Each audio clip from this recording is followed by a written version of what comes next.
एक ब्रेक से पहले बात हो रही थी सेनेट इलेक्शन और डस्का में होने वाले जो इलेक्शन कलअदम करार दिए गए। इलेक्शन कमीशन ने जो फैसला दिया है और पीटीआई इस फैसले को चैलेंज करने जा रही है। अब क्या होगा इस फैसले को चैलेंज करने के बाद? क्या वाकई पीटीआई के लिए परेशानी का बाइस है? और अगर चैलेंज किए जा रहे हैं तो क्यों चैलेंज किए जा रहे हैं? क्या इलेक्शन कमीशन पर अब पीपल्स पार्टी की तरह या मुस्लिम लीग नून की तरह पीटीआई को भी एतमाद नहीं रहा है? क्योंकि माजी में हमने यही देखा है कि जो जमातें होती हैं, अगर उनके खिलाफ आ जाए फैसला तो वो एतमाद अपना खो देती हैं उस इदारे के ऊपर से। पीटीआई में क्या मौकफ इस पे अपनाया जा रहा है, उस पर बात कर लेते हैं। हमारे साथ टेलीफोन लाइन पे मौजूद है मोहम्मद शब्बीर साहब हैं, एमपी हैं, पीटीआई से उनका ताल्लुक है। शब्बीर साहब, बहुत शुक्रिया अपने प्रोग्राम के लिए वक्त निकाला। क्या कहेंगे? मैं सबसे पहले एनए के ऊपर आ जाऊं, एनए 75 के ऊपर। क्या सूरत हाल रही? इलेक्शन कमीशन ने तो फैसला दे दिया है, अब आप उस फैसले के खिलाफ जा रहे हैं, क्या एतमाद नहीं रहा इलेक्शन कमीशन पे? नहीं, ऐसा मतलब नहीं है कि हमें एतमाद नहीं, हमें पाकिस्तान के तमाम इदारों पर एतमाद है जो पाकिस्तान हुकूमत वकीली के साथ सरशार है। और ये खानदान ने पहले ही जब उन्होंने डिमांड की तो 20-25 से पोलिंग स्टेशनों पर शायद इनकी थी नून लीग की, उसको तो खानदान ने खुद ही जो है अपने उम्मीदवार को कहा था कि वो जो है कमीशन में जाकर री पोलिंग की दरखास्त देते। तो मतलब तो फिर हम भी नहीं चाहते। हम तो चाहते हैं कि जो आवाम और जो लोग चाहते हैं कि जनाब धांधली हुई है, अल्लाह का शुक्र है क्योंकि आवाम की एक्सीज पर मुकम्मल यकीन रखती है वोटों पर। तो होने दीजिए ना, दोबारा इलेक्शन होने दीजिए। इस फैसले के खिलाफ फिर क्यों जाया जा रहा है सुप्रीम कोर्ट में? देखिए, हुआ ये कि ये तो प्रेशन में आकर शायद फैसला हुआ, खुद भी हुआ। हम इनका जो डिमांड थी 30 से 22 पोलिंग स्टेशन थे जिन पर इनकी डिमांड थी कि यहाँ जो उनको शक था, जबकि ऐसा था नहीं था, लेकिन उनको शक था। तो उससे तो प्राइम मिनिस्टर साहब ने अपने उम्मीदवार को भी, तंजीम को भी फॉलो हुक्म दिया था कि आप जाकर जो है, अगर वो समझती है पोजीशन कि जनाब 20-25 पोलिंग स्टेशनों मसला है तो ठीक है, उनको रीपोलिंग करा लें। सही है। तो खान साहब ने दिए, अगर सजेस्ट किया तो अच्छा किया अपनी पार्टी के लिए और लोगों के लिए अच्छा करा, मगर इलेक्शन कमीशन ने जो फैसला दिया वो तमाम चीजों के हक में दिया ना, सब चीजों के लिए बेहतर दिया और वो भी दिया है। तो क्या खान साहब उनको डिक्टेट करते क्या कि इतने हल्कों में करा दे, इतने हल्कों में ना कराएं? ये हमारा हक है, ये आप पीटीआई का अपना हक है। हम जो एक मौके समझते हैं उससे हम अदालत भी जाएंगे। हम किसी पर पसलियत किसी तंजीम पर प्रेशर देने के बजाय इदारों को हम अपने जो हक की राय रखते हैं वो इस्तेमाल कर रहे हैं।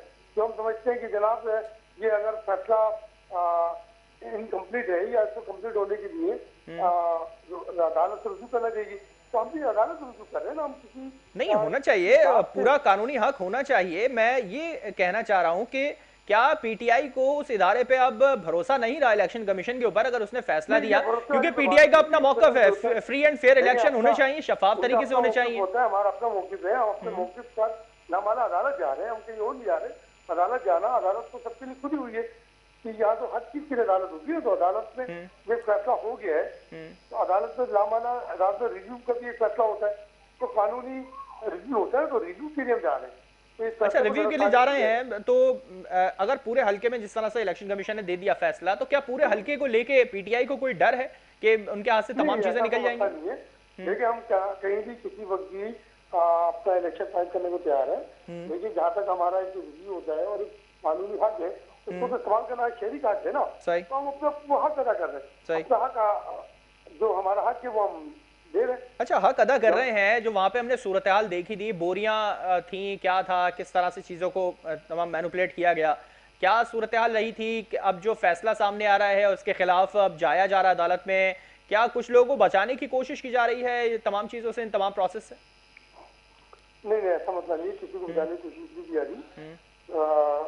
जो भी फैसले किए जाते हैं शायद आपको मालूम है कि राय से किए जाते हैं। तो मैंने पहले कहा था, हम तो पहले ही जब लोगों की डिमांड थी तो प्राइम मिनिस्टर साहब ने बाकायदा अपनी तंजीम को कहा था कि आप जो है, कोई समझता है कि जिन पोलिंग स्टेशनों में जिनको शक है तो खोल दें।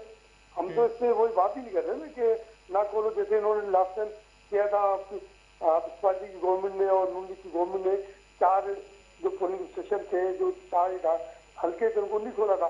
तो हम तो इससे आने का मतलब बना ही नहीं रहे। अच्छा, जो सूरत हाल रोनुमा हुई, हमने सब देखा, सबके सामने है, वो फायरिंग किस तरह से खुलेआम आजाद तरीके से की जा रही थी। 2 लोग उसमें अपनी जान से हाथ धो बैठे, कई लोग जख्मी थे। तो क्या पीटीआई इस बात पे जोर दे रही है कि तमाम चीजों को अब देखा जाए, जिसने धांधली की है उसको आवाम के सामने लाया जाए? हमारे कारकुनों के साथ बदतमीजी की गई है, हमारे कारकुनों को किया गया है। अब जो फैक्ट्री में भी हुआ सलीम आसिफ शेख को दो खूब किया कि उल्टा उनको इल्जाम डाल देंगे। इसी तरह पंजाब में भी जो शहीद हुआ हमारा कारगिल शहीद हुआ, तो हम तो जो है वो तो ये पंजाब में जो हुआ है ये कराची का रिएक्शन था क्या?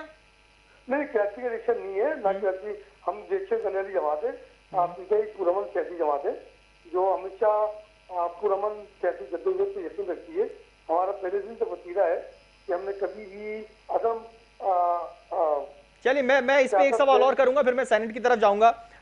तो क्या अब हम ये देख सकते हैं कि इलेक्शन कमीशन को पीटीआई कुछ ऐसा कहती हुई दिखाई दे कि जिन लोगों ने धांधली की है उन्हें इबरत का निशान बनाया जाए, सबके सामने लाया जाए, जो लोग इसमें मुलविस हैं, चाहे वो पीटीआई से हो या नून लीग से हो? देखिए, पीटीआई पहले दिन से मेरिट पे यकीन रखती है और मेरिट पे हम किसी को भी, चाहे वो हमारा हो या पराया हो, हम सिर्फ और सिर्फ पाकिस्तान और पाकिस्तान की जो शहादत पे मेरिट बनाना चाह रहे हैं। और अल्लाह का शुक्र है कि इस दुनिया में हम एक मिसाल जो पाकिस्तान का एक चेहरा था कि जनाब वो चेहरा अल्लाह का शुक्र खत्म हो चुका है।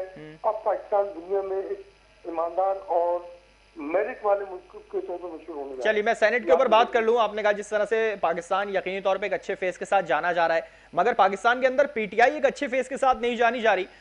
पीटीआई के अंदर ही अपने जो अरकान हैं वो मुनहरिफ हो रहे हैं, पार्टी के मौक़िफ़ से हो रहे हैं, पार्टी की पॉलिसी से हो रहे हैं, बहुत सारी चीज़ें ऐसी हैं। कुछ लोग अपने पीछे हो रहे हैं पेपर लेके, अपने कागजात लेके।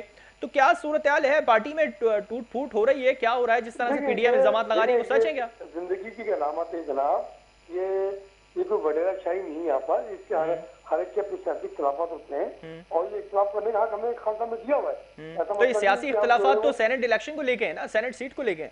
नहीं, जो भी फैसले होते हैं उससे हर अरकान जो है अपने खुले दिल से अपनी राय का इजहार भी करता है। इसमें हमें जो है वो नहीं है। तो इससे हमें कोई सियासी जमात ये बोला बोला है कि जनाब भैया कि हम में इख्तिलाफात नहीं, इख्तिलाफात जिंदगी की अलामत है। और सियासी जमहूरी जमातों में ये हक के राय होती है हर अरकान का, तो वो हक के राय इस्तेमाल हो रहा है, इसमें किसी को वो नहीं। तो लियाकत जतोई साहब ने जो बात करी, जो उन्होंने तकरीबन 35 करोड़ देने की जो बात करी सीट पे सैफुल्लाह अबड़ो साहब के हवाले से, तो उस पर पार्टी की जानिब से इज़हार वजू का नोटिस फिर क्यों जारी किया गया? अगर सबको अपने बात रखने का, सबको अपनी बात कहने का हक है तो देखिए, शायद आप किसी तंजीम में होते, तंजीम में जो भी फैसले होते हैं अंदर होते हैं और हर राशि को यहाँ हासिल होता है कि अंदर बैठ के काम करे, अंदर बैठ के अपनी राय का इजहार भी करे।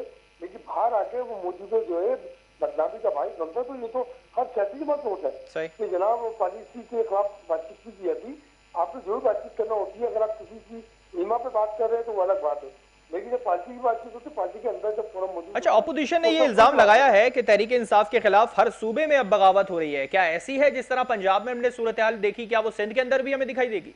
नहीं, ऐसा कोई मसला नहीं है, अल्लाह का शुक्र है। पीटीआई में कोई बगावत नहीं, कोई ना बगावत है ना बगावत।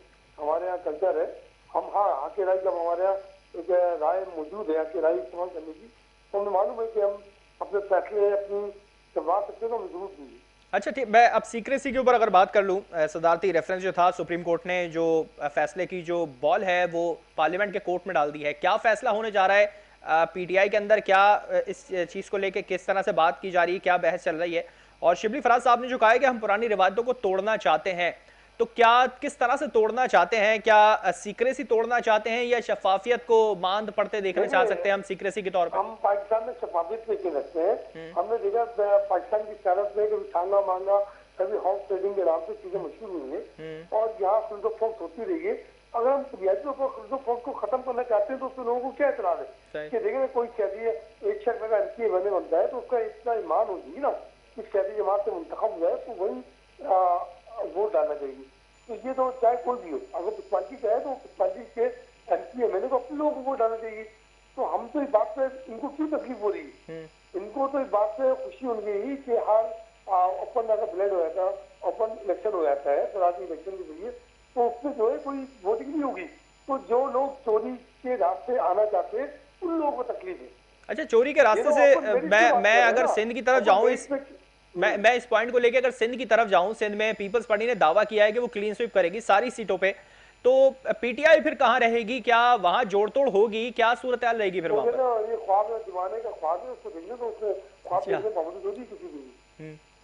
अच्छा, तो ख्वाब क्या पीटीआई नहीं देख रही है ऐसा कि हम भी क्लीन स्वीप करेंगे? एमक्यूएम ने कहा हम 5 सीटें लेके जाएंगे और पीपल्स पार्टी कहती है हम क्लीन स्वीप करेंगे। क्या चल रहा है सिंध की पॉलिटिक्स के अंदर? तो हर के दावे होते हैं, अगर आप भी इलेक्शन लड़ेंगे, 50 तक उम्मीदवार होंगे, तो कोई उम्मीदवार ये तो नहीं कहेगा मैं हारूंगा। हर कोई हर एक की ख्वाहिश होती है विन करने की, तो विन करना वो कहता है जिसकी ग्राउंड और स्ट्रेटेजी अच्छी होती है। अच्छा, मैं वो जानना चाहूंगा चेयरमैन सेनेट के हवाले से, जिस तरह पीडीएम ने अपना मौकफ रखा है, यूसुफ रजा गिलानी साहब को चेयरमैन सेनेट की शक्ल में देख रहे हैं, पीटीआई का क्या मौकफ है इस पे? देखिए वो तो फैसला बाद में होगा। ये संविधान के बड़े फैसले बनेंगे कि कौन चेयरमैन बनेगा कौन नहीं बनेगा, ये फैसला जो ऊपर वाले करते हैं।